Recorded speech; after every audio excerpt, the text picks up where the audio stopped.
I had started this painting and then thought it might be nice to share with you what my process looks like. I'm just putting in the sky. I'm using an 11 by 14 ampersand gesso board. It's got this really nice texture that just grabs the paint and holds onto it.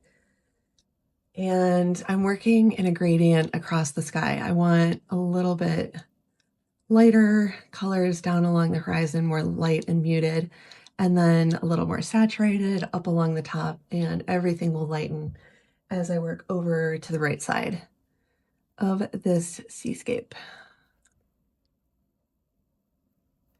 I'm using a mix of titanium white, cerulean, and ultramarine. And then I'm also using a medium. I'm using the solvent-free gel from Gamblin. It makes the paint slightly thicker and it also helps dry a little faster. And I love this because I'm painting in a place where I can't open the windows right now. It's kind of cold here in the Pacific Northwest. So I like to have materials and supplies that aren't toxic because I don't have great ventilation right now. But once we are back into warm weather, there's also a fast drying medium from Gamblin that works really well that I absolutely love and really helps the oils dry a lot faster. If you've ever worked in acrylics and you're used to how those dry, oils are a completely different world and take forever, which can be both a blessing and a curse.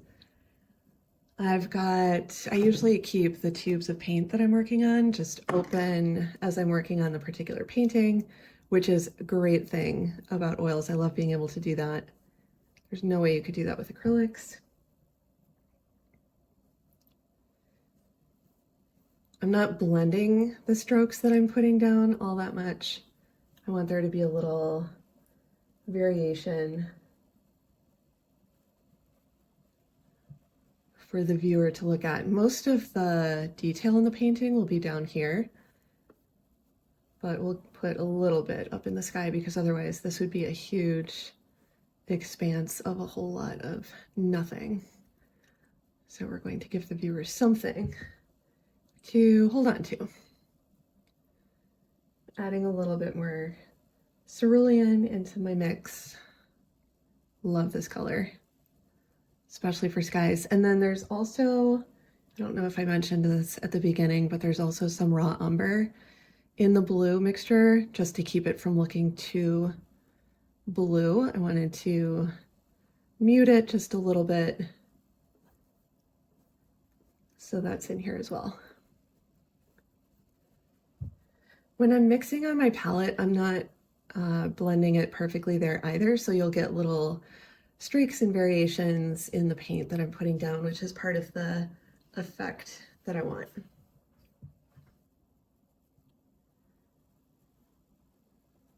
I'm thinking about keeping the color more saturated along the top. Just making sure I'm covering up all of this surface. I don't want any little white pieces peeking through here. You could also do an underpainting. Sometimes I do that, but a lot of times I'll just jump right in. I don't know if I'm impatient or what, but I want to just get to it. And as long as I'm covering up all of the white, then I'm happy with how the painting turns out. There's a stubborn little piece up in here. There we go. The brush I'm using, I'm not even sure of the brand, but it's, I think, about a 3/4 inch flat brush. I love this. I use this a lot. Even on large paintings, I'll use this. Like a 16 by 20, I'll still use this brush. I've got a larger 2-inch flat brush that I used on a 16 by 20, and something about the brush strokes just looked too large. I find myself often reaching for this 3/4 inch brush. I love it a lot. I'm not overly picky about my brushes, and I've got all kinds, you know, just cheapo little no-name brushes. What I am picky about are the surfaces that I work on. I really, like I said, this is ampersand gesso board. I absolutely love this. It's fantastic for working on. I love the grip of it. And I sometimes will work on canvas, but not super often. I'm not in love with the bounce of canvas. I really love the rigid surface that a panel gives me. Also, it is much more secure for shipping. It's less fragile. So as I work my way back down toward the horizon, I'm just putting a bit more of that titanium white mixture into my brush as we get down to the horizon. I used a piece of tape for the horizon just to make sure that I've got it straight-ish. You'll see as I keep working on the painting, I'm not overly concerned with keeping it ruler straight. Once I put in some of the land masses, that'll be off in the distance, but I do want to make sure that I'm relatively level, and the tape really helps with that. So, okay, as I'm looking at the sky here, there's kind of a block of white smack in the middle here. And as a general rule, not a hard and fast rule, but a general rule, I don't want to have anything right in the middle of the painting. So I'm going to just add some more white into my mixture and just carry it off a little bit so that your eye continues moving through the painting as opposed to just getting stuck in the middle there. That white provides higher contrast to the blue around it, so your eye is going to go there first. And I want to take your eye on a journey, if you will, over to the right side of the canvas. So that is what we are doing here, just adding in a bit more of that white. I want to add in some that's not quite so diluted. As I'm working wet and wet here, I'd already laid down some blue paint. I'm using a lighter touch and just gliding the white paint over the top of the blue that I already put down.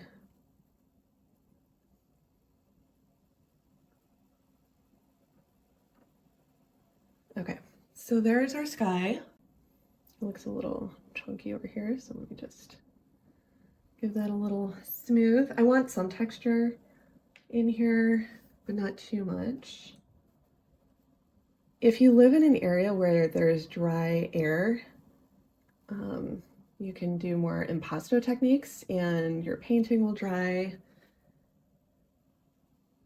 in a reasonable amount of time. I'm in the Pacific Northwest where there's a lot of humidity in the air. So I tend to paint more thinly with oils so that it dries in my lifetime.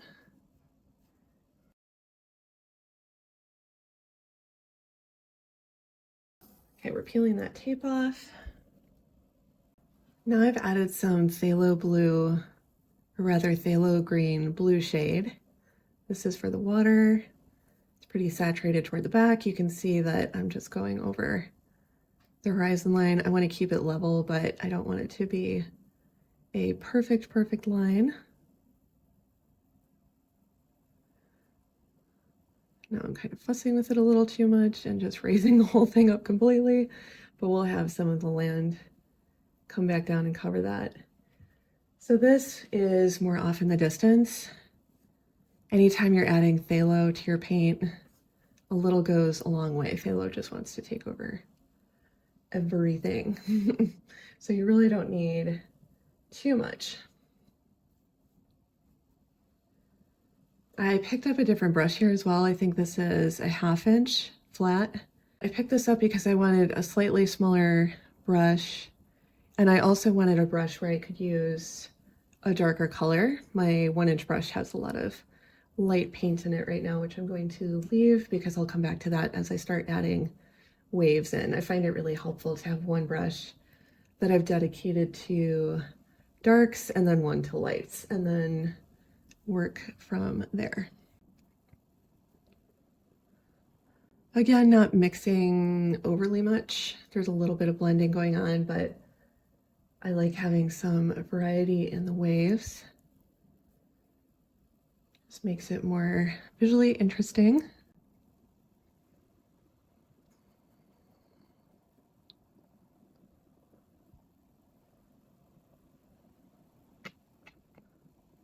I have a ruler on my easel here so that I can get at the bottom of my painting.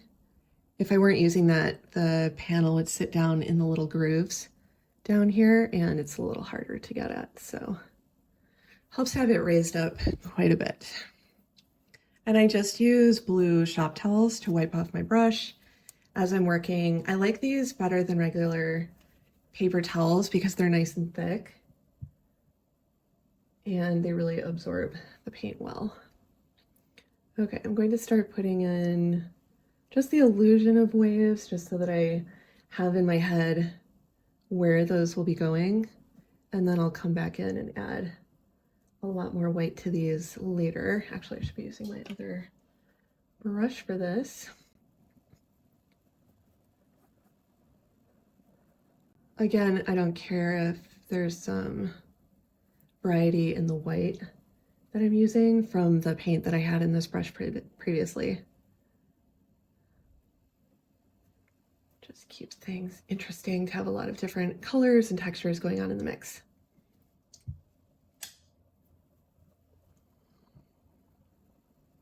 Might have heard me click down that brush. I hope that wasn't too loud in the camera.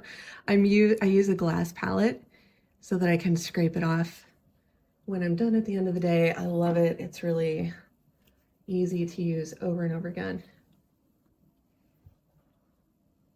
Okay, as we get over here to the right, the waves continue, but also thin out a little bit.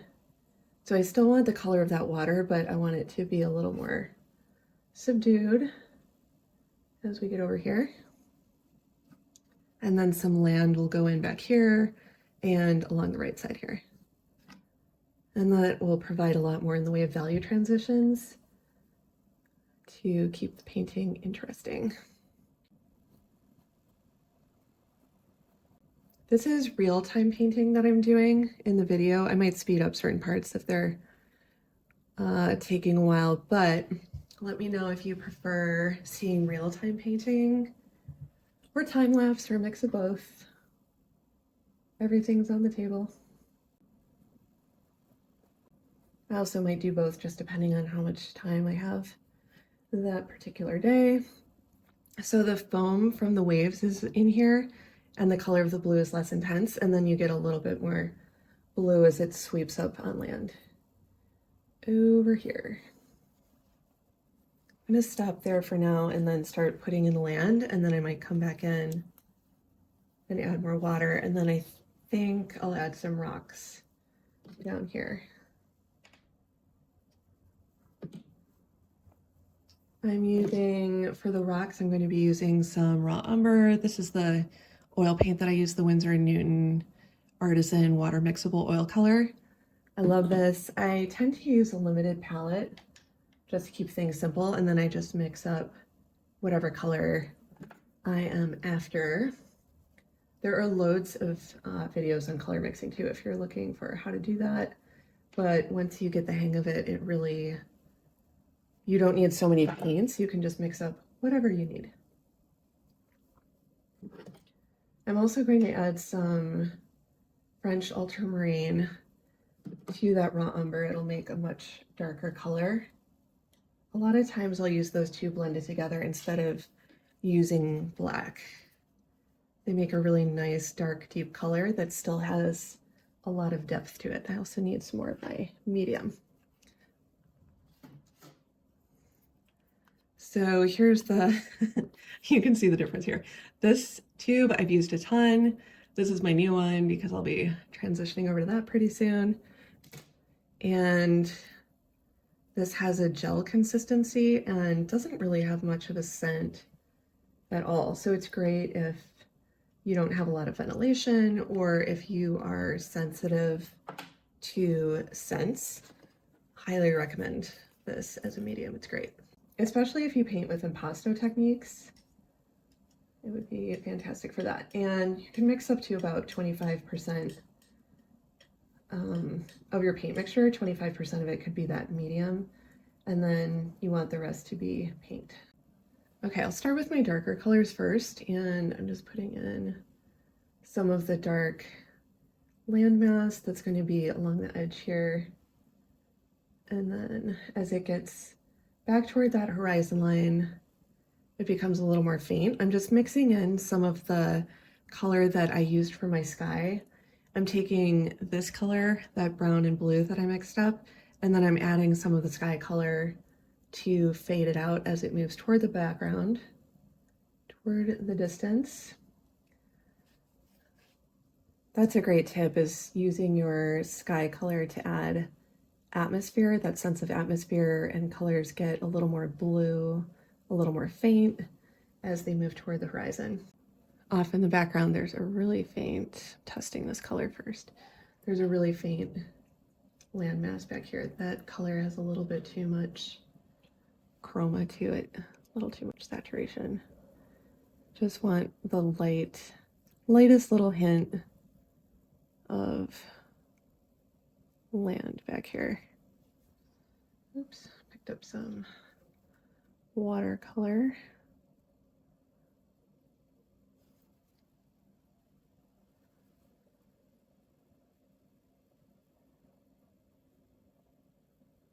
I'm most careful when I'm going along the edge. I do want to blend the edge of the land with the water, but I don't want to be too precious about it. It doesn't need to be a perfectly straight line. In fact, it's better if it's not a perfectly straight line. It just looks more interesting in a painting. I'm adding just the littlest bit of variety between lights and darks. I mean, this is maybe one value darker than the overall landmass. Keep it interesting. And then I dipped down into the water here, so I want to clean that up just a little bit. So I'm using just the edge of the brush and smoothing that. Okay, kind of a picky little thing, but things like that'll bug me otherwise. Okay, now I've added some yellow ochre to the raw umber, and I'm thinking about where I want the top of this landmass to be. Probably about here. I'd rather start lower than I think I need to, and I can always increase it, like raise it into the sky if I need to, but I think it'll be good right about here. This yellow will contrast really nicely with the blue, and I might even add in a little bit of green here. Let me see, I'm gonna add in a little bit more of the brown. So this would be vegetation across the top here, and then you get into more rock as we slope down toward the water. I also like the idea of having a little bit of blue. You can't see it super well in here, but I'm also picking up some blue to put into the background here. Again, to create that look of atmosphere off in the background. I do think I'm going to add a little bit of green to this.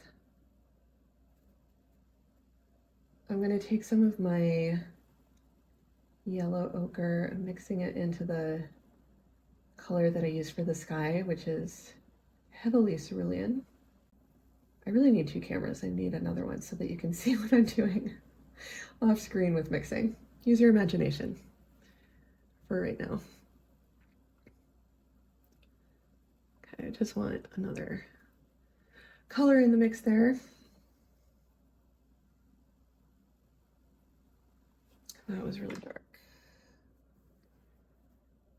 I want the sides of this landmass to be dark, but not the top. Pull that off with my brush, and we will try that again. It's still a little dark.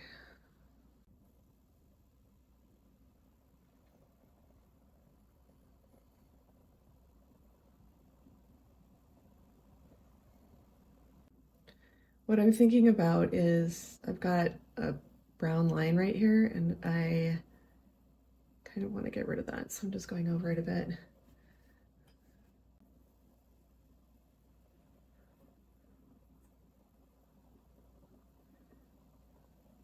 I was mixing up the blue and the yellow and didn't mix it completely there, so we got a little bit of blue. I am going to add just the littlest bit of burnt sienna. I want just the littlest bit of twinges of red. It's kind of a reddish brown. Red really goes a long way in a painting. You don't need a ton of it.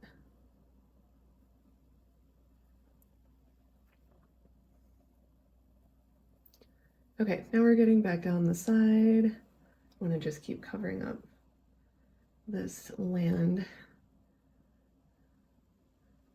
Okay, so I'm back to a bluish brown over on the right here.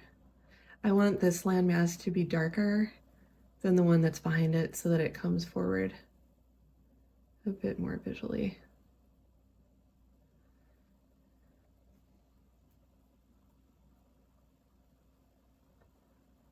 I'm thinking more about the values that I'm putting down. I want them more muted back here, and then as they come forward in space towards you, they'll become more defined. And a little darker in value.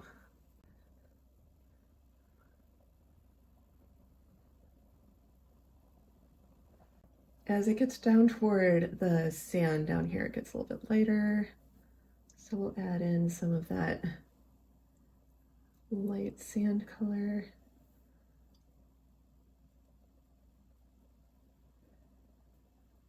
It'll be a little lighter off to the right here, and then darker where the water has been washing up on the beach.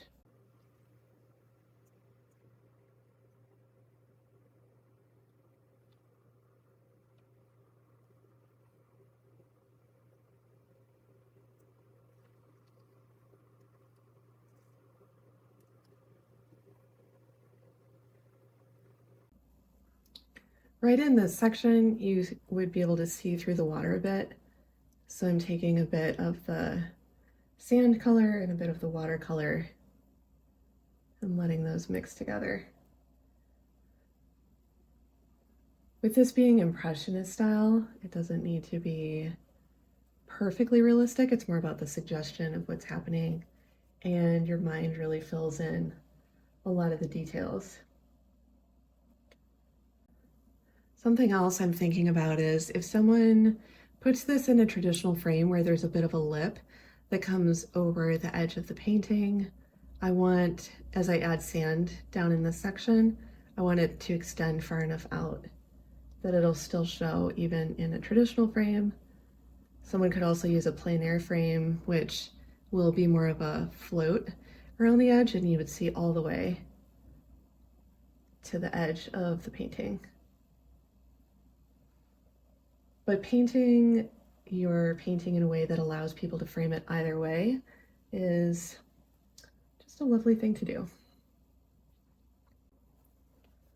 I really love how this blue and the sand color look mixed together. There's some weird little thing in my paint right here. Okay. So I've still got white panel showing through here. I just want to make sure that I definitely get that covered up.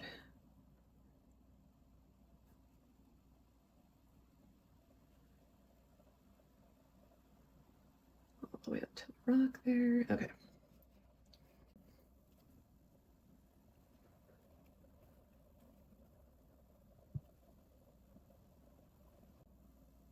Now I'm just coming back up on the landmass, and I'm using the brush in different ways as I lay down color to imply that there are twists and turns in the landscape as you come down the side of this little bluff.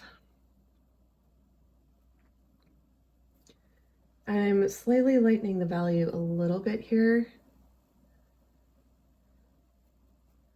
just so that there's some variation that your mind can look at.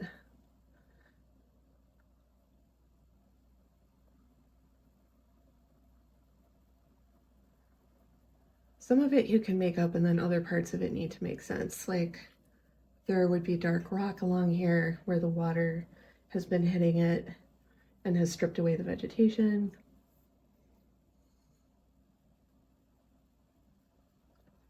Maybe some algae down on the rocks, like right near the water.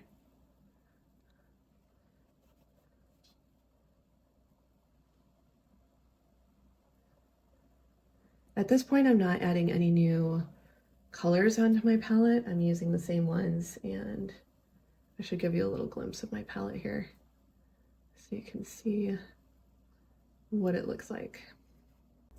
Okay, here's how the palette is looking. You can see a lot of blues and whites toward the top, a little bit of yellow, and then we get into the browns. So it's helpful every so often to step away from the painting. And when I do that, I'm noticing I've got a lot of white over here, which I put in to counterbalance what was going on in the middle here, but now it's like heavily concentrated. So I want to work a little bit of the blue into that white. I've got a lot of cerulean up here, and when I'm up close to the painting, it looks correct to me, but I don't see it too much. Actually, there's a bit of French ultramarine in there as well, and I want some of that color to be more scattered across the top here, so I'm going to do that. I think this landmass needs to come out into the painting just a bit more, probably to about right here, because right now it's ending in the middle of the painting, and again, I, as a general rule, want to avoid things being smack in the middle of the painting. And then I might add a bit more of this deep blue a little further down, and then some of these dark rocks will be down here as well, just to break up all the light values that are going on down here.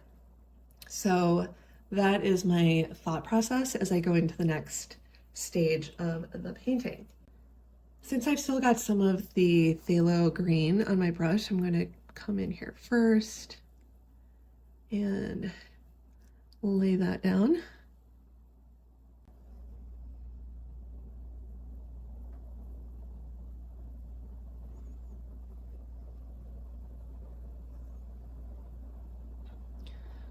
I want the darker blues to be in deep water, off to the distance, and kind of angling down this way.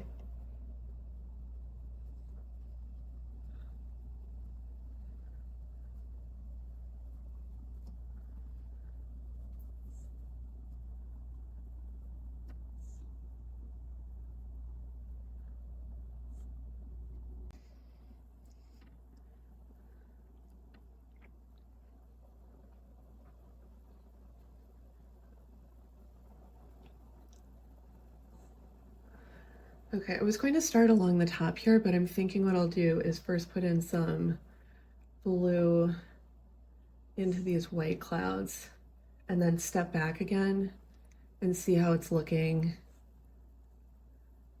It's a lot easier to see things from further away. So I'm going to step back about 6 feet.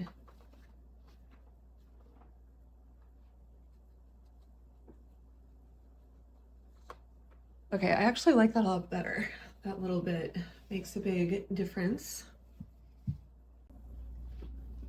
Okay, I was originally going to put more blue across the top here, but adding in the blue to these white clouds, I think I'll keep it this way because you've got most of the detail in the sky over on this side, and I don't want to pull too much attention over here because then everything is equally weighted in terms of what's grabbing your attention, and I want there to be a specific area of focus. So we'll keep it over here on the right side. So I'm wiping off the brush and then picking up some more of these earth tones, and then we'll just extend this over here.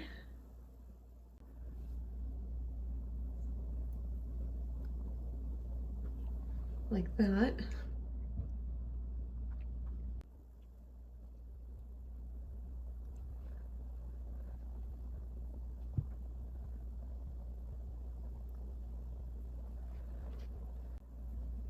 So I'm thinking about the value scale as things recede into the distance. I want them to get lighter. So we've got slightly darker values here, a middle value, and then a much lighter value as it gets way off into the distance. And then I'm extending the very top of this out a bit more.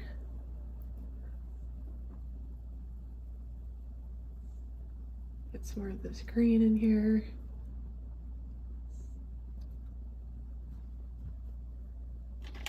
The green that I started mixing in is called Permanent Sap Green. It's really pretty saturated, so I knocked it back with some of the brown and yellow that I was already using.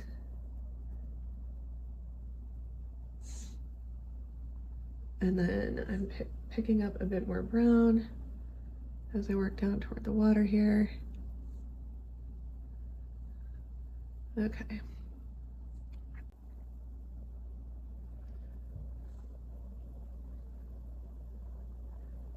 When I'm working on the landmass, I'm using more strokes to imply there are some bluffs here, and then you get up toward the top and there's vegetation. So the strokes that I'm using throughout this section of the painting are a lot smaller and more irregular than any that I'm using in the sky and in the water.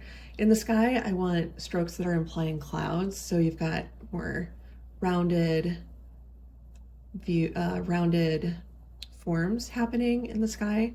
Broadly speaking, you've got like the white that comes along here, and then slightly lighter white color around here. And in the water, I'm using more horizontal directional strokes as the water sweeps in toward the land. And on the land, where you would have a lot of tumbled rock and logs and things of that nature, I want it to be more irregular. I want the strokes to be more irregular.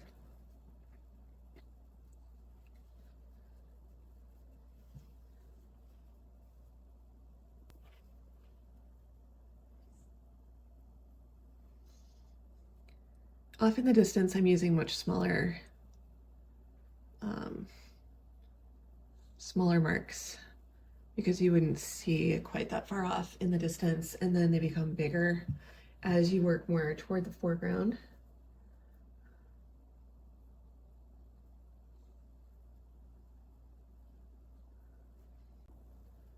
Okay, now we're going to focus on putting in some of the waves. I'm just testing the color I've got on my brush at the moment. This is mostly titanium white, but I've also got some of the other colors, some blue, a little bit of that greenish yellow color in here too.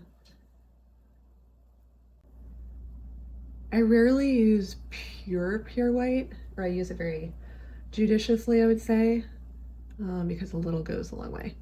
And then for this section, I am using a lighter touch so that I get more texture. It's laying it down a little bit more paint. The medium that I'm using also really helps with that. And it gives you the illusion of waves sweeping in toward the shore. Actually, it's better if I go this way.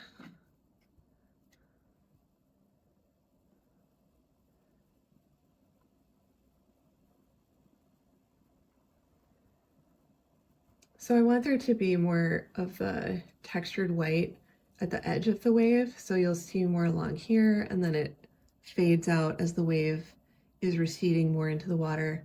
And then there would be the edge of another wave here. So I want there to be a bit more texture, just a little bit.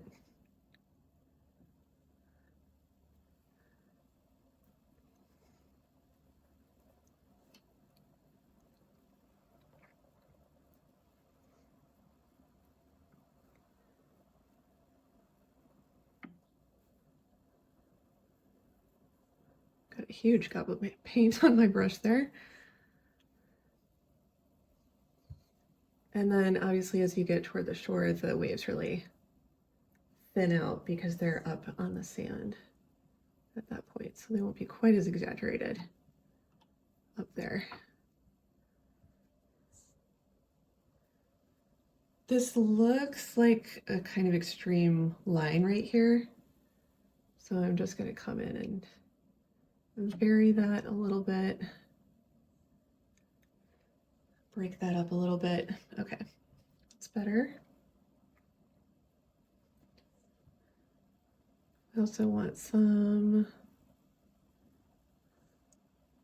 coming up against the land. I'm not picking up any new paint on the brush here. I want it to blend with the water that's off in the distance so that it doesn't look too extreme and crazy. You might get some white caps out there.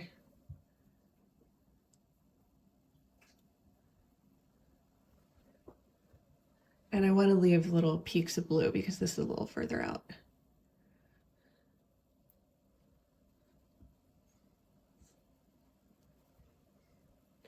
And then I want these waves angling off as you get down toward the bottom of the painting. Gives you a bit more of a dynamic composition to look at, to have that angle in there as opposed to a straight line.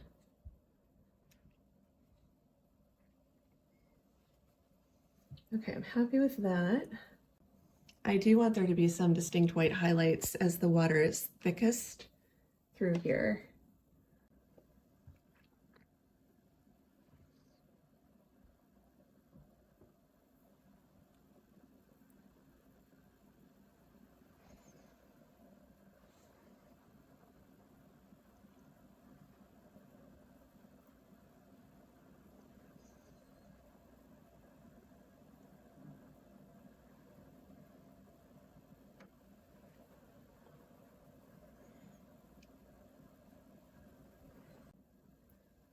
Now I want to add in faint bits of blue.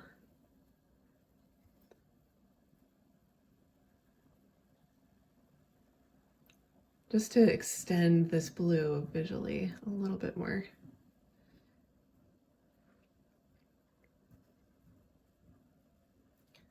I want to do that so that it's not just contained to this section of the painting, it starts to extend up into the rest.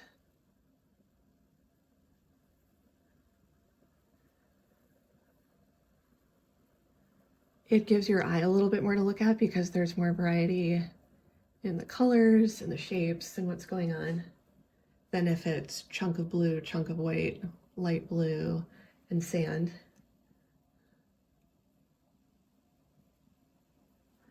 So I'm concentrating the color in the thinnest part of the wave. So there's a crusting wave right here. Cresting, did that sound like crusting? Cresting wave. And then it would thin out a little bit, and then you get your next wave crest over this way. Like that. Okay, I'm going to step back from the painting again. See, actually before I do that, I do want to add some of these darker colors as rock.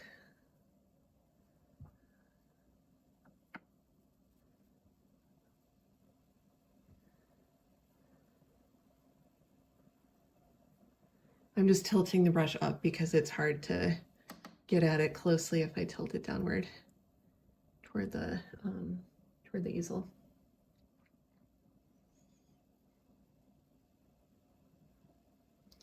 And I want these irregularly spaced. It's really easy when you're painting to inadvertently make things too regular, but nature is not all that regular, so you want to just mix things up a little bit.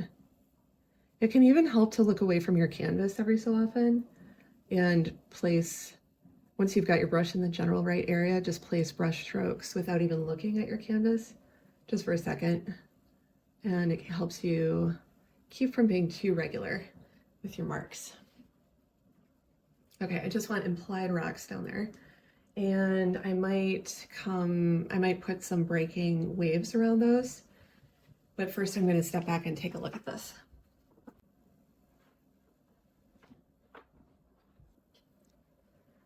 I want to increase the rather dark in the color back here in the deep water.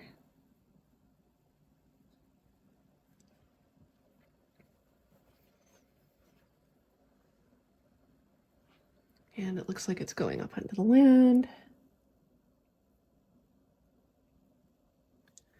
So we'll fix that. And okay, come back in with some of that deeper color. I want more contrast. I love a lot of contrast in my paintings.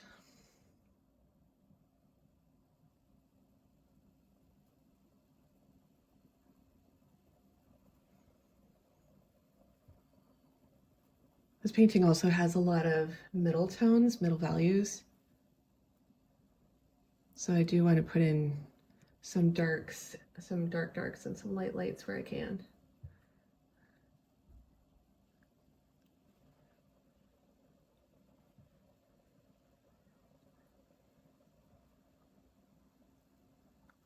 So normally as you move back toward the horizon, things would get more muted and atmospheric, but the water would also be deeper out in that section, which is why I'm adding the dark colors back there.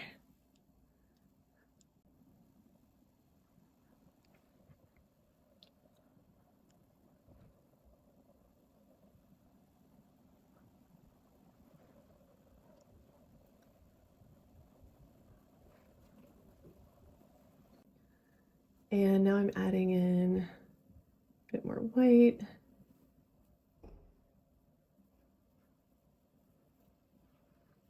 This is pretty pure white at this point. Not really coloring it with anything else. This is straight titanium white straight out of the tube mixed with a little bit of medium.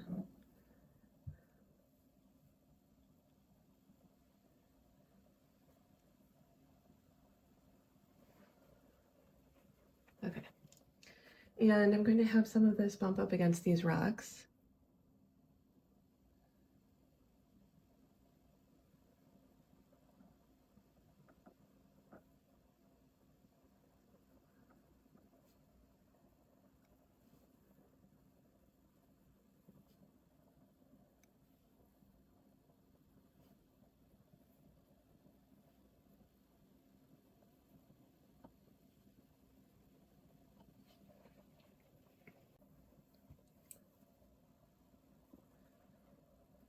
I think the top of this needs a little bit more variety, so I'm adding in some yellow ochre.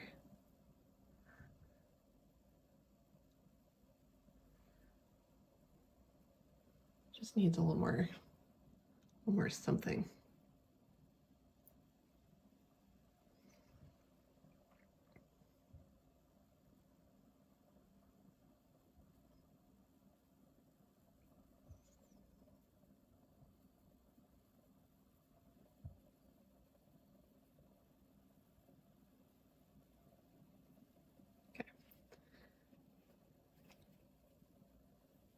I like that better. And then I think we need just a bit darker, some deep dark values, a little bit more right through there. So I mixed up a bit more of that brown. I'm using raw umber and the French ultramarine. And I want to lay the paint down. We're working wet and wet here, so I want to lay the paint down on top of the paint that I've already put down. So otherwise it'll blend together, and I really want this to stay pretty dark.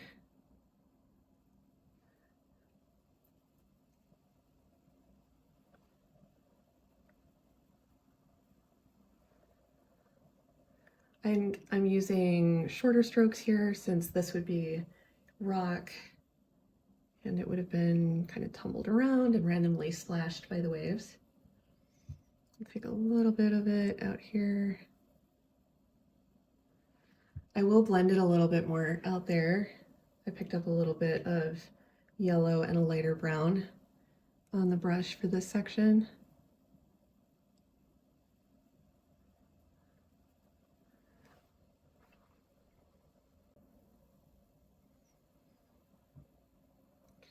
And then I'm going to add some darks on these rocks as well.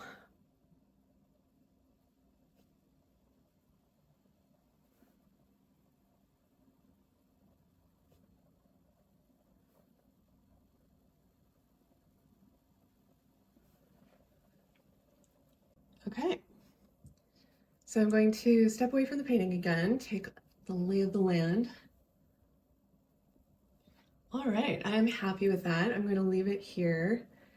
Of course, you can always change a million things in a painting, but at a certain point you have to just stop. If I were to keep going with it at this point, I would just end up getting really fussy with it for no good reason. All right, that's the finished painting. Thanks so much for following along. I hope you enjoyed it. If you found this useful, please subscribe, and I will see you in a future video.